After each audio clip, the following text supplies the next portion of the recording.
కలహం ఏమాత్రం వస్తే భార్యాభర్తలు ఇద్దరే కలహపడుతూ ఉంటారు. ప్రేమ కలిగి ఉండాల్సిన భార్యాభర్తల జీవితం కలహంగా ఒక్క నిమిషంలో మారిపోద్ది. ఏదో ఒక చిన్న మాట దగ్గర ఏమైపోద్ది, పోటీ మనస్తత్వాలు వస్తాయి, ప్రెస్టేజ్ వస్తుంది. ఒకటంటే నేనేం తగ్గాలా, ఎందుకు పడాలి, నేనేం తప్పు చేయలేదు కదా, ఆయన ఒకటంటే నేను 4 అంటాను, ఒకటంటే నేను 10 అంటాను, వెనకపోతే లెంపలం వస్తాను. ఇదంతా ఏమిటి? కలహం. నీ ఇంటి వాకిట పొంచి ఉన్నది జాగ్రత్త. భార్యాభర్తలు కలహాలు పెట్టుకోకండి.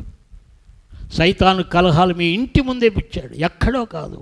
ఏదో ఒక మాట అపార్థం చేసుకోవటం, ఆ అపార్థం మాట వేరువేరుగా అపార్థాలు చేసుకొని కొట్లాడుకోవటం, కలహం రేగిపోయింది. అప్పటిదాకా బాగున్నోళ్ళే ఆ వాకిట పొంచి ఉన్న కలహం రాగానే కొట్టుకుంటున్నారు, విడిపోతున్నారు, గందరగోళం అయిపోతున్నారు, మనస్మర్ధలు వచ్చేస్తున్నాయి.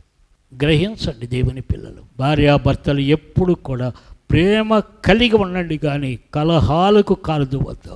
కలహాన్ని ఇద్దరు ద్వేషించండి, ఇంకెందుకు వస్తుంది? భార్యాభర్తలు ఇద్దరు కలహాన్ని ద్వేషించాలి, ఆహ్వానించకూడదు. అది నీ ఇంటి వాకిడే ఉంటుంది, నీ తలుపు దగ్గరే పొంచుకొని ఉంటుంది.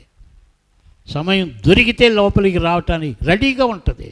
అందుకని ఒక్కరి ఎడల ప్రేమ కలిగి కలహాన్ని తరిమి కొట్టండి. అది దేవుడు చెప్పేది.